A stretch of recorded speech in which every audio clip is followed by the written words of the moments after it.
Good morning everyone. आज हम पढ़ेंगे paediatrics. Paedia means child, atric means treatment, ics means branch of medical science. Paediatrics deals with care of child in health and illness from conception to adolescent age. Adolescent age कौन सी होती है? 18 years. Father of paediatrics कौन है? Abraham Jacobi. इसमें हम care कौन कौन सा देते हैं? Preventive care, promotive care, curative care and rehabilitative care. ये मैं आगे पढ़ाऊंगी।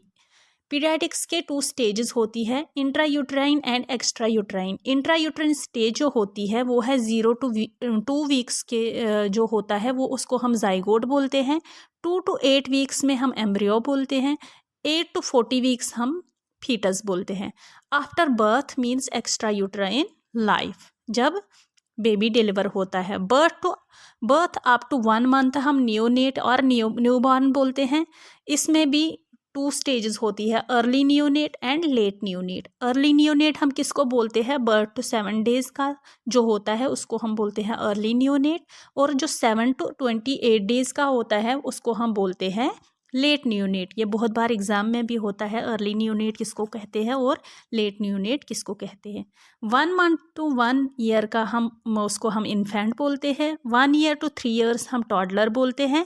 3 ईयर to 6 ईयर्स हम प्री स्कूल बोलते हैं। 6 to 12 ईयर्स हम स्कूल गोइंग बोलते हैं। 12 to 18 ईयर्स हम एडोलसेंट बोलते हैं। आफ्टर 18 हम अडल्ट बोलते हैं। ठीक है। When healthy baby delivers, there will be some normal parameters. हम हेल्दी बेबी, नॉर्मल बेबी की बात करते हैं। Healthy newborn baby delivered in 37 to 42 weeks. इसमें respiration starts after delivery within 30 seconds होती है। After delivery within 30 seconds. Delivery without any abnormal मतलब congenital abnormality, ये हम नॉर्मल बेबी की बात कर रहे हैं। With normal parameters and vital statistics. Normal parameters मतलब वेट जो है वो मतलब नॉर्मल रेंज क्या है? 2.5 to 3.9 kg। एवरेज की बात करें तो 2.9 kg। अबोव 3.9 kg होगा वेट तो वो किसको इंडिकेट करता है? मैक्रोसोमिया। मतलब वो किस में होता है? जो मदर डायबिटिक मेलाइटस होती है उसका बेबी ज़्यादा हेल्दी होता है। हाइट की बात करें तो 45 to 55 सेंटीमीटर रेंज है। एवरेज की बात करें तो 50 सेंटीमीटर्स। ठीक है।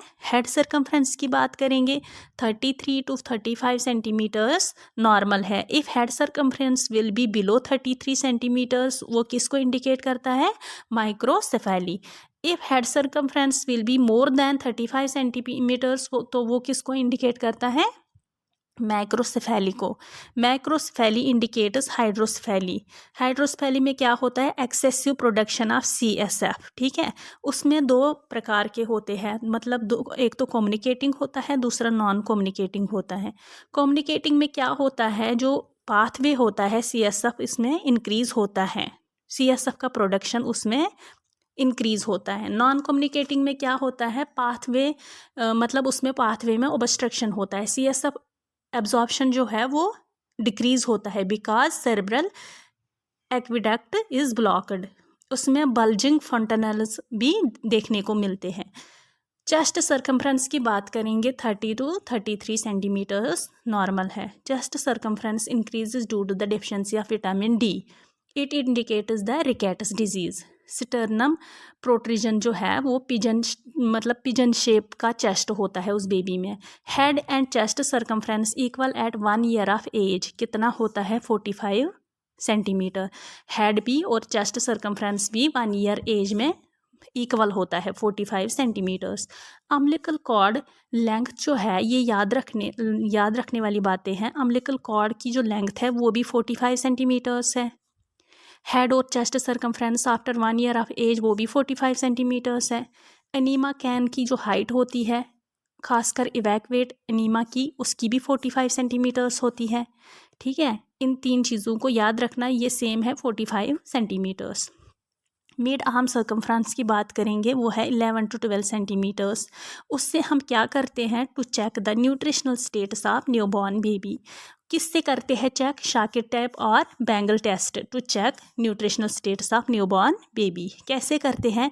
एक्रिमल प्रोसेस जो होता है शोल्डर का to upper part of ulnar bone. ठीक है। वहाँ से जो मिड पॉइंट आता है वो मिड आर्म सर्कमफ्रेंस है। वाइटल स्टैट्स की बात करते हैं तो हार्ट रेट आता है। हार्ट रेट नॉर्मल कितना होता है न्यूबॉर्न में? 120 to 160 beats per minute in condition of resting. अगर बच्चा रेस्ट कर रहा है तो उसका है 120 to 160 beats per minute. Excessive cry कर रहा है तो 180 बीट्स पर मिनट। अगर बच्चा सो रहा है तो 80 to 100 बीट्स पर मिनट। ये हम कैसे करते हैं चेक? फोर्थ जो इंटरकॉस्टल स्पेस है, इंटरकॉस्टल स्पेस कौन सी स्पेस होती है? स्पेस बिटवीन टू रिब्स, उसको हम इंटरकॉस्टल स्पेस कहते हैं। We check the heart rate of child here, उसको हम एपिकल पल्स बोलते हैं। In adults we check fifth intercostal space, ठीक है। अडल्ट्स में फिफ्थ इंटरकॉस्टल स्पेस से हम देखते हैं, न्यूबॉर्न में फोर्थ इंटरकॉस्टल स्पेस से देखते हैं। रेस्पिरेशन की बात करें 30 to 60 breath per minute range है, एवरेज है 40 ब्रीथ्स पर मिनट। टेम्परेचर की बात करें 36.5 to 37.5 डिग्री सेंटीग्रेड नॉर्मल है। After birth complication is seen is hypothermia, उसको silent killer disease in newborn भी कहते हैं। Blood pressure 60/40 mm of Hg। अब हम नॉर्मल टर्मिनोलॉजी की बात करेंगे।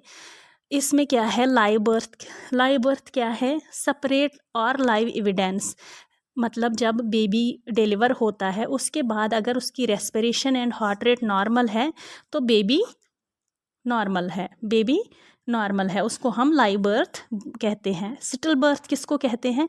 After completion of viability period baby dead. अगर कंप्लीशन वायबिलिटी पीरियड उसने कंप्लीट किया, वायबिलिटी पीरियड कौन सा है? 22 वीक्स एंड वेट इज़, अगर उसका वज़न है more than 500 grams and baby dead in intrauterine life, उसको हम बोलते हैं स्टिल बर्थ। बिफोर 22 वीक्स अगर बेबी डेड हो गया उसको हम बोलते हैं अबॉर्शन। आफ्टर 22 वीक्स अगर बेबी डेड हो गया इन इंट्रायूट्राइन लाइफ में तो उसको बोलते हैं हम स्टिल बर्थ। तीसरा है term pregnancy in between 37 to 42 weeks, उसको हम बोलते हैं टर्म प्रेगनेंसी। प्री टर्म बोलते हैं बिफोर 37 वीक्स। पोस्ट टर्म बोलते हैं आफ्टर 42 वीक्स। लो बर्थ वेट जो होता है बेबी LBW वो है 2.5 kg बिलो 2.5 kg जिसका वेट होगा उसको हम बोलते हैं लो बर्थ वेट बेबी। दूसरा है very low birth weight baby, उसमें क्या होता है 15 ग्राम से बिलो वेट होता है, 1.5 kg से बिलो होता है।